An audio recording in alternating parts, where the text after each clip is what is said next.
제가 중고등부를 마치고 청년부에 막 들어갔을 때입니다. 나름 미대 진학을 준비하느라고 입시를 하느라고 다른 또래에 비해서는 늦게 청년부에 들어갔죠. 들어갔더니 어떤 누나 한 분이 저한테 오시면서 저에게 이렇게 말을 하는 겁니다. 저는 누나가 오니까 제가 처음 왔으니까 반겨주고 환영 인사를 하려나 보다 하고 기대를 했죠. 근데 오더니 하는 말이 너 누나 왜 안 왔어? 막 누나 얘기를 물어보는 거예요. 얼마나 서운하던지 모릅니다. 그 당시 청년부 카페가 있었어요. 다음에 카페를 운영했는데 제가 들어가서 인사를 했죠. 저 이번에 새로 오게 된 뭐 안석현이라고 합니다. 이렇게 났는데 아무도 댓글을 안 달았어요. 그래서 내가 여기 나와야 되나 말아야 되나 하는 말을 심각한 그런 마음을 가졌습니다. 뭐 그럭저럭 이렇게 1년을 잘 보냈어요. 워낙에 우리 누나는 중고등부 시절부터 인기가 많았어요. 저는 그 누나를 질투했습니다. 질투의 화신. 맨날 형들이 막 우리 집 놀러와. 매번 놀랐을까요?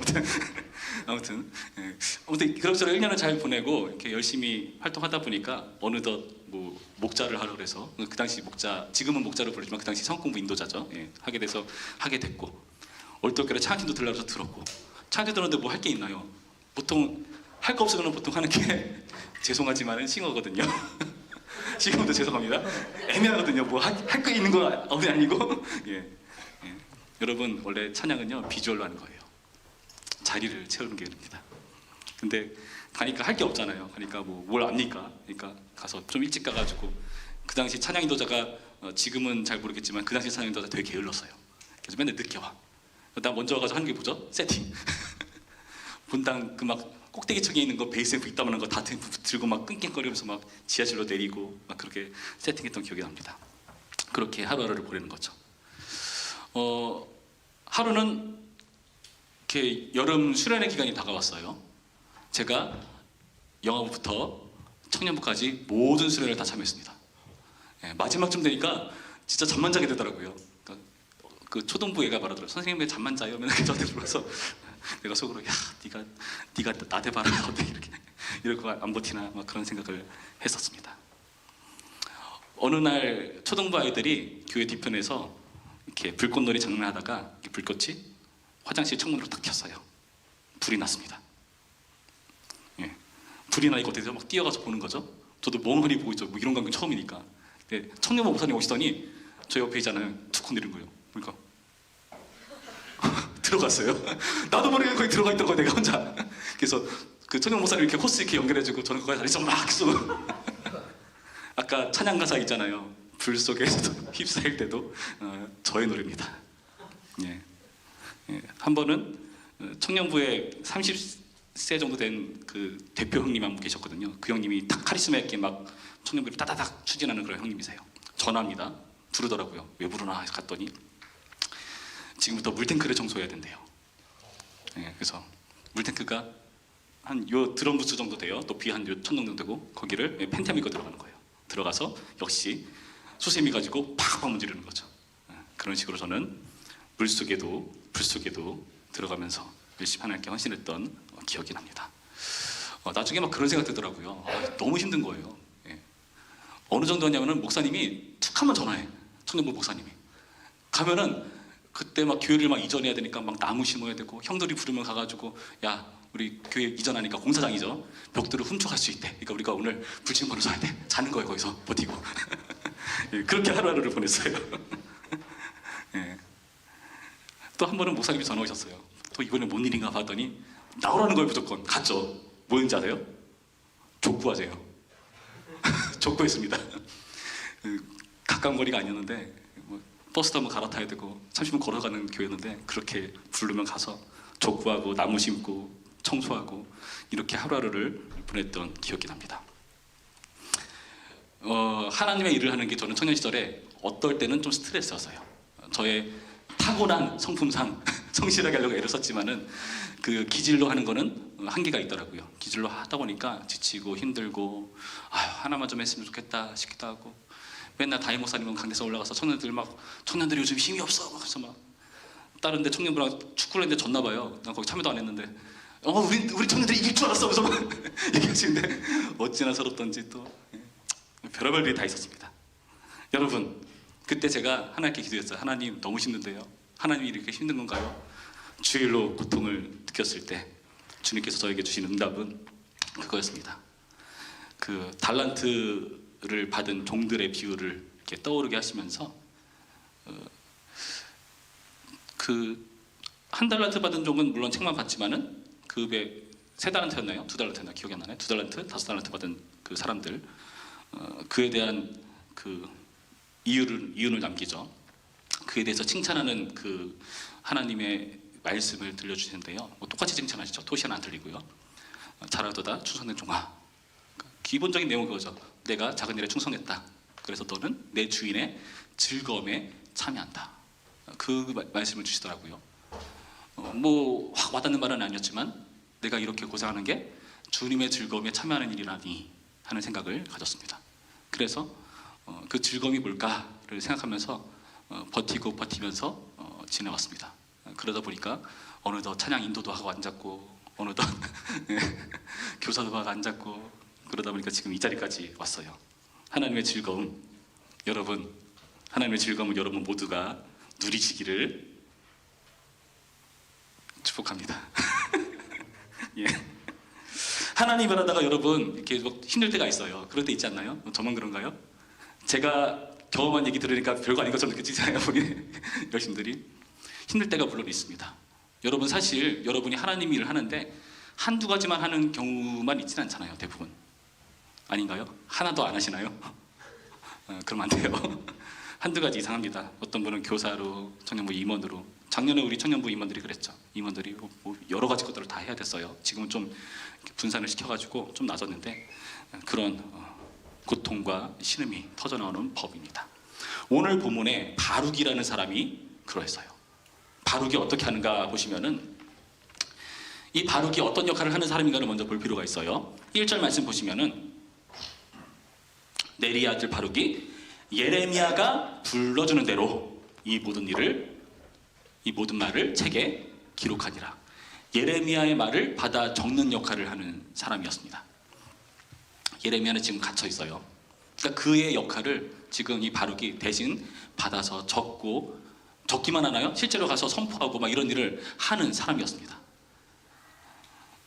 그런데 지금 이 바룩이 어떤 시기에 지금 이 일을 하고 있는가? 유다의 요시야 왕의 아들 여호야김 넷째 해라고 되어 있어요. 여호야김 시절은 여러분 굉장히 고단하고 힘든 시절이었습니다. 예레미야를 통해서 듣는 바룩이 받아 적는 말들은 어떤 말이었습니까? 여러분 긍정적인 말이었나요? 너네 망해 막 이런 얘기였죠. 그렇죠? 예루살렘은 함락될 것이고 바벨론에 유배가게 될 것이고 애굽으로 도피하게 될 것이고 막 그런 부정적인 말이 쏟아져 나오는 가운데 열심히 꾸역꾸역 그 말씀을 받아 적습니다. 민족에 대한 저주와 고난과 멸망의 말을 막 받아 적는데 거기 가서 전했더니 사람들이 어떻게 하죠? 우리 회개하고 돌이켜야겠다라고 합니까? 별로 그런 반응이 일어나지 않았어요. 그 열심히 받아 적은 것을 면도칼로 찢어내고 불에 던져서 태워버리고 그때쯤 되면 어떤 마음이 되죠? 내가 일 다시 하나 봐라 싶은데 그런데 어떻게 하죠? 또다시 가서 그 태워버린 책을 또다시 복원 또 받아 적습니다. 그 일을 하는 사람이 바로 이 바룩이라는 사람이에요. 여러분 얘기 같으십니까? 아직 이 정도는 아닙니까? 뭐 그 누구도 이 정도는 아니겠죠. 그러나 그 마음이 여러분 대충 헤어지십니까? 하나님의 일이라고 했는데 굉장히 힘들고 어려운 상을 겪는 것. 이 바룩에 대해서 하나님께서 이렇게 말씀하세요. 3절 말씀 보시면 네가 일찍이 말하기를 화로다. 여호와께서 나의 고통에 슬픔을 더하셨으니 나는 나의 탄식으로 피곤하여 평안을 찾지 못하도다. 이런 탄식과 절망이 터져 나오는 거예요. 여러분 바룩이 자신의 동포 예루살렘 유다의 멸망을 두고 이렇게 한숨 짓고 신음하고 비명 지른 건지 그렇게 보이지는 않습니다. 왜냐하면 이 말씀에 대해서 이 바룩의 이 말씀에 대해서 하나님께서 책망을 하시거든요. 그 내용을 보면 이렇습니다. 5절 볼까요? 5절 처음에 뭐라 되어 있죠? 내가 너를 위하여 큰 일을 찾느냐 그것을 찾지 마라. 여러분 지금 바룩은요 자신을 위해서 큰 일을 찾았다라고 하나님께서 지금 책망하고 계시는 거예요. 바룩이 큰 일을 찾았다는 게 무슨 의미일까요? 여러분 제가 한때 이런 기도 제목을 막 다짐한 적이 있었어요. 그 당시 제가 다녔던 교회는요 큰 비전을 품었습니다. 선교사 100명, 재벌 100명, 박사 100명이라는 모토를 가지고 막 열심히 나가는 교회였어요. 여러분 대충 성격 알겠죠? 제가 그런 교회에서 살겠다니까. 얼마나 힘들었겠어요?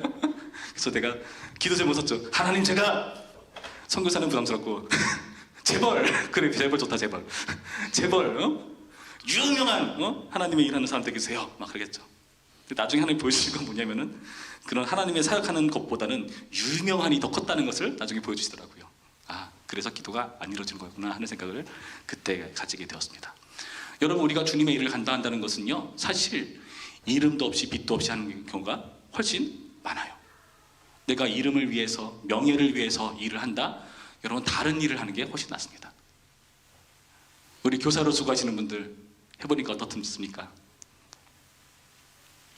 우리 예란 자매님 유치부 들어가셔가지고 열심히 막 종이 오리고 접고 막 붙이고 하는 것 같은데 예, 만만치가 않죠. 쉽지가 않습니다. 그런데 그 일을 하는 데 있어서 우리가 불쑥불쑥 올라오는 자아, 내가 이런 대접받아가면서 일을 해야 되나 싶을 때가 있어요. 없지가 않아요. 뭐 하나님 일뿐만이 아니라 교회에 국한되는 그런 일뿐만 아니라 내가 주님의 비전을 알고 그 일을 추진하면서 열심히 한 걸음 한 걸음 나갔는데 내가 세상 속에서 주님의 비전을 감당하려 할 때에 이 길이 맞나? 안 하는 게 낫지 않나 싶은 그런 헷갈리는 순간들이 오죠. 그럴 때가 있습니다. 바룩은요, 지금 이런 과정에서 괴롭다라고 말하고 있는 거예요. 유다의 거창한 회복 이런 거 없습니다. 그냥 나의 고통, 나의 탄식으로 슬퍼하고 피곤한 상태라는 거죠. 여러분, 지금 그 일에 대해서 하나님께서 지금 책망하고 계신 거예요. 네가 너를 위해서 큰일을 찾느냐라고 묻고 계신 겁니다. 여러분, 사실 이 과정에서 누가 정말 괴로울까요? 바룩이 괴로운 걸까요? 바룩 괴롭죠. 당연히 괴롭습니다.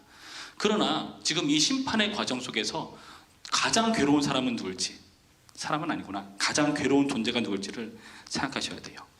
지금 하나님께서 5절 말씀에 내가 너를 위하여 큰일을 찾느냐, 그것을 찾지 말라라고 말씀하시면서 뭐라 말씀하시죠? 보라, 내가 모든 육체에 재난을 더하리라. 그러나 내가 하는 모든 것에서 내가 너에게 내 생명을 노량물 주타리라. 여호와의 말씀이라 말씀하시는데, 온 땅과 모든 육체가 이러한 재난을 받는 거예요. 근데 여러분, 지금 이 저주받고 심판받는, 멸망당하는 이 세상이 여러분 누구의 것입니까? 그 출처가 누구죠? 우리 4절 말씀 한 목소리로 읽습니다. 4절 시작. 너는 그에게 이르라. 여호와께서 이와 같이 말씀하시기를, 보라, 나는 내가 세운 것을 헐기도 하며 내가 심은 것을 뽑기도 하나니 온 땅에 그리하겠거늘. 지금 이 멸망당하는 세상이 바로 하나님께서 내가 세운 것, 내가 심은 것이라고 알려주고 계세요. 주님께서 세우고 심은 것을 지금 헐고 뽑으시는 겁니다. 나의 고통, 나의 탄식 외치고 있는 그런 바룩을 향해서 하나님께서는 내가 세운 것, 내가 심은 것을 헐고 뽑는 중이다 라고 말씀하고 계신 겁니다. 여러분, 그렇다면 이 심판의 성격을 좀 이해할 필요가 있어요. 하나님께서 그냥 심판해버리면서 속 시원하다 하고 심판하신 게 아니라는 거예요. 베드로서 3장 9절 말씀 보시면은 이런 표현이 있습니다. 하나님께서는요, 아무도 멸망하기를 원하지 않으신다, 회개하기를 원하신다라는 표현이 있습니다. 하나님의 속마음은 뭘까요?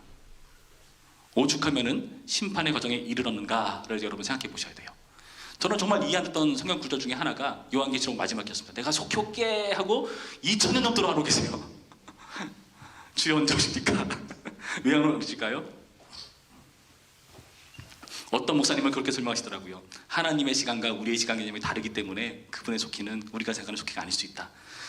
저는 들으면서 그게 뭐야? 하나도 비교가 안 돼.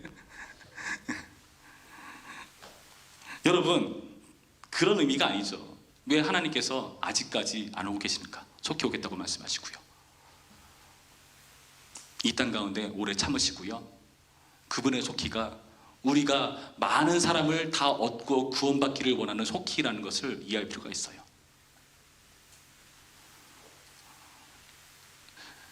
창세기에 무드셀라라고 하는 사람이 나오죠. 노아 시대의 사람입니다. 노아의 할아버지쯤 될 거예요. 무드셀라라는 사람의 이름의 뜻은요, 그 지역을 지킨다는 의미가 있어요. 그래서 그 이름의 의미상 지금 이 무드셀라라는 사람이 죽거나 사라지면은 그 땅 가운데 재앙이 온다라는 의미로 해석을 할 수가 있습니다. 노아의 홍수가 언제 임하는가 보시면은 그 무드셀라의 나이를 계산했을 때, 그 계산을 했을 때 그 무드셀라가 죽은 해에 그때가 바로 심판이었습니다. 무슨 일일까요?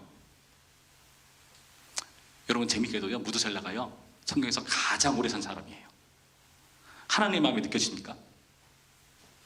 주님께서 이 심판과 이런 책망의 과정 속에서 오래 참고 어쩔 수 없는 과정 속에서 지금 이렇게 심판의 과정을 겪고 추진하고 계시다는 겁니다.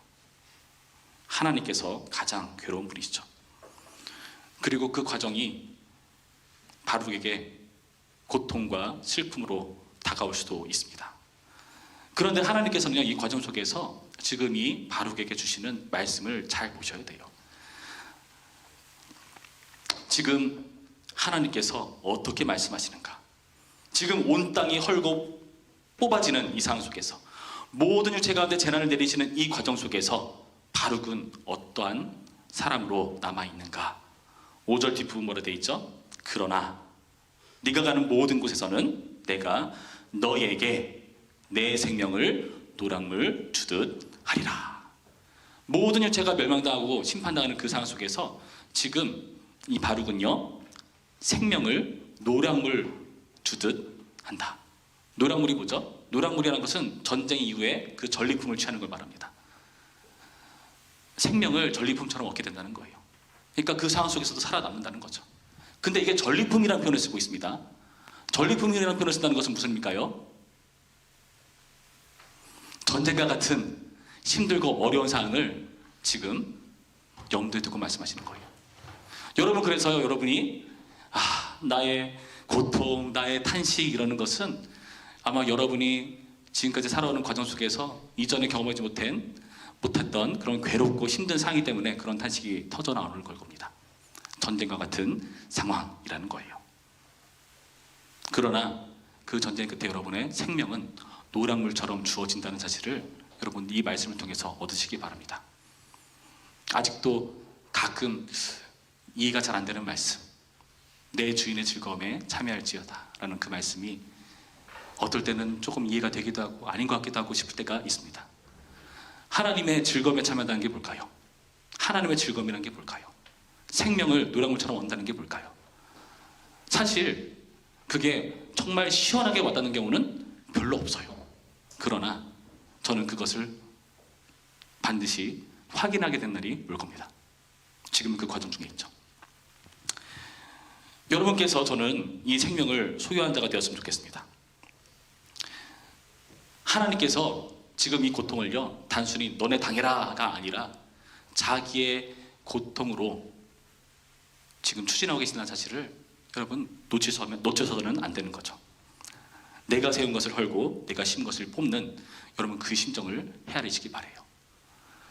여러분, 저는 가끔 집에 늦게 들어갈 때가 종종 있어요. 특히 설교 준비를 하다 보면은 설교 준비를 시작하면서 어떤 마음을 갖느냐, 내가 이걸 언제까지 끝내겠다 그런 거 없어요. 언제 끝날지 나도 몰라요. 근데 그런 건 있어요.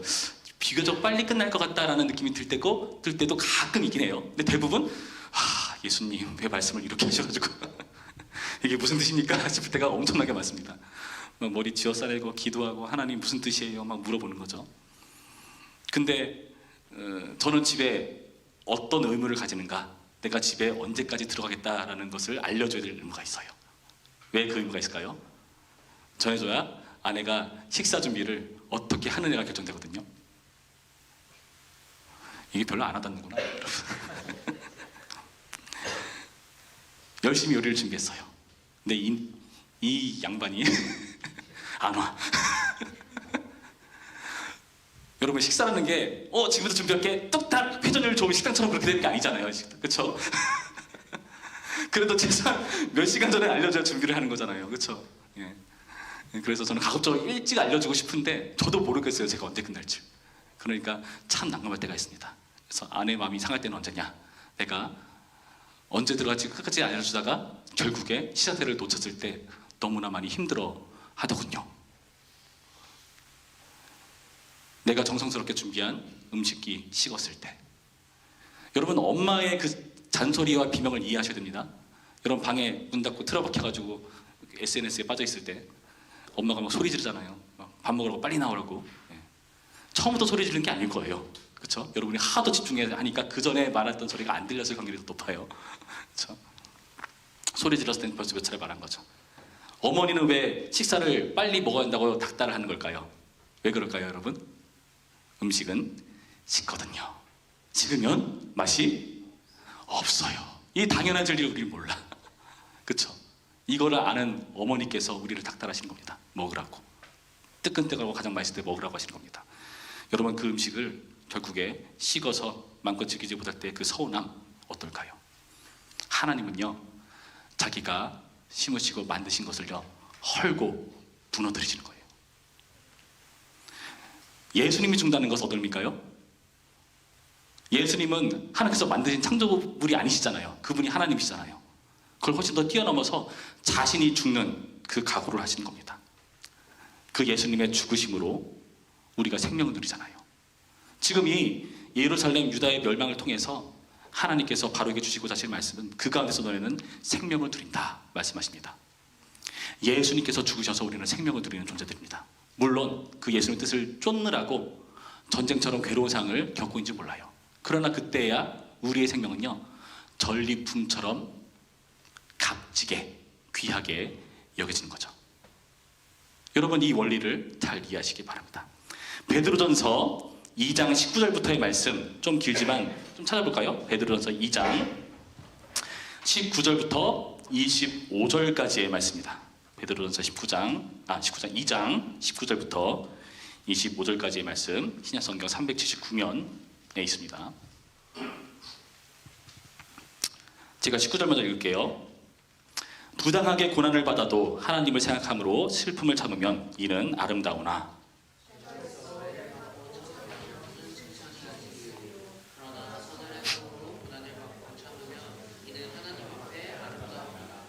이를 위하여 너희가 부르심을 받았으니 그리스도도 너희를 위하여 고난을 받으사 너희에게 본을 끼쳐 그 자취를 따라오게 하려 하셨느니라. 욕을 당하시되 맞대어 욕하지 아니하시고 고난을 당하시되 위협하지 아니하시고 오직 공의로 심판하시는 이에게 부탁하시며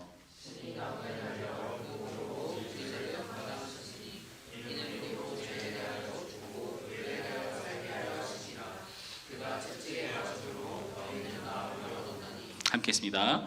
너희가 전에는 양과 같이 길을 잃었더니 이제는 너희 영혼의 목자와 감독 되신 이에게 돌아왔느니라. 아멘. 예수 그리스도의 십자가, 그 하나님의 고통 때문에 우리는 이 생명을 누리는 겁니다. 그래서 우리가 처해 있는 그러한 고통과 어려운 상황은요, 여러분 이렇게 해석하시면 좋겠어요. 여러분, 우리가 고통당하고 괴로운 상황을 겪으면요, 뭘 느낄 수 있을까요? 하나님의 마음을 더 가깝게 누리게 되는 겁니다. 왜요? 하나님께서 이 고통을 가장 크게 당하셨으니까.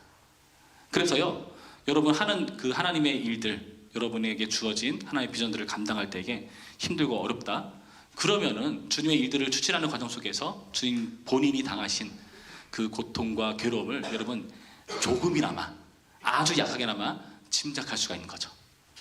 교사를 해보시면 알 겁니다. 교사를 해보시면요, 내가 가르치는 아이들이 잘할 때 그렇게 이쁠 수가 없어요. 반대로 속썩이면은 되게 마음 상하죠. 예. 우리 목자들에게 그런 기쁨과 슬픔이 있기를 바래요. 그래서 뭘 느낍니까? 하나님 나 때문에 이렇게 힘들어하셨겠구나. 나 지금 여기까지 오게 하시느라고 하나님 진짜 많이 고생하셨겠구나. 내가 잘할 땐 주님 정말 칭찬하고 싶으셨겠네. 잘하고 싶으셨겠네. 여러분, 그거 짐작하는 겁니다. 여러분 진짜 그래요.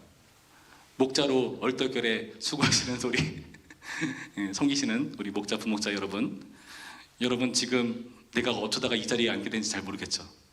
내가 왜 지금 여기 있는 거지? 근데 여러분, 그 자리에서 여러분 하나님의 마음을 헤아리고 기뻐할 수 있는 기회예요. 여러분, 이것을요, 아까 제가 말씀드린 내 주인의 즐거움에 참여한다는 의미일 겁니다. 생명을 전리품처럼 소중하고 가치 있게 여기게 된다는 의미일 겁니다. 제가 겁니다라고 말한 것은 아직도 배워가는 중이기 때문에 이렇게 말하는 거예요. 그러나 믿음으로 말한다면 전리품이고 기쁨입니다. 여러분, 이 기쁨과 전리품을 여러분 취하시길 바라요. 여러분, 청년의 때에 많은 고민들이 있죠. 진로에 대해서, 앞으로 나의 일은 어떻게 될 것인가, 많은 고민들과 갈등들이 있을 겁니다. 주님의 뜻을 헤아리면서 한 걸음 한 걸음 가라가는데 왜 헷갈리죠? 승승장구하면 헷갈릴 필요가 없죠. 이거 맞나 보다 하고 가면 되는데 아닌 것 같거든요. 하다 보면 이게 뭐지? 맞나? 내가 여기 있는 게 맞나? 내가 여기서 그 인간이랑 이렇게 부딪혀서 부대끼면서 힘든 게 맞나? 별의별 생각이 다 들거든요. 그런데 그때에 여러분, 이 하나님의 마음을 헤아리는 기회로 삼으셨으면 좋겠습니다. 여러분 마음 가운데 주님께서 조금 불편하더라도 마음 가운데 평안이 있다면 그 길이 맞을 겁니다. 그리고 힘들고 어렵지만 주님께서 주시는 마음에 강력한 어떠한 뜻과 계획들이 있다면 그 길이 맞을 거예요. 헷갈릴 때는 있을 겁니다. 그러나 기도하는 중에 찾아갈 수 있을 겁니다. 여러분, 오늘의 말씀을 통해서 지금의 이 고통의 상황이, 나의 고통이 나의 생명이 되는 길을 걷는 기회 삼으시기를 바랍니다. 저는 여러분들이 바울과 같이 고통으로 신음하는 때를 겪기를 축복합니다. 예. 아직 맡은 게 없는데요. 하나도 없는데요. 여러분, 좋은 기회가 있어요. 오늘 부서별 모임을 해요. 그렇죠? 가셔서 적극적으로 의견도 내시고 여러분의 섬김으로 일에 동참하셔서 이 전리품과 같은 생명을 그냥 값싸고 그냥 길거리에 나뒹구는 그런 싸구려 전단지 같은 그런 복음이 아니라 정말 값지고 귀한 예수 그리스도의 피값이라는 생명으로 여러분 거 삼으시는 말씀이기를 주님의 이름으로 축원합니다.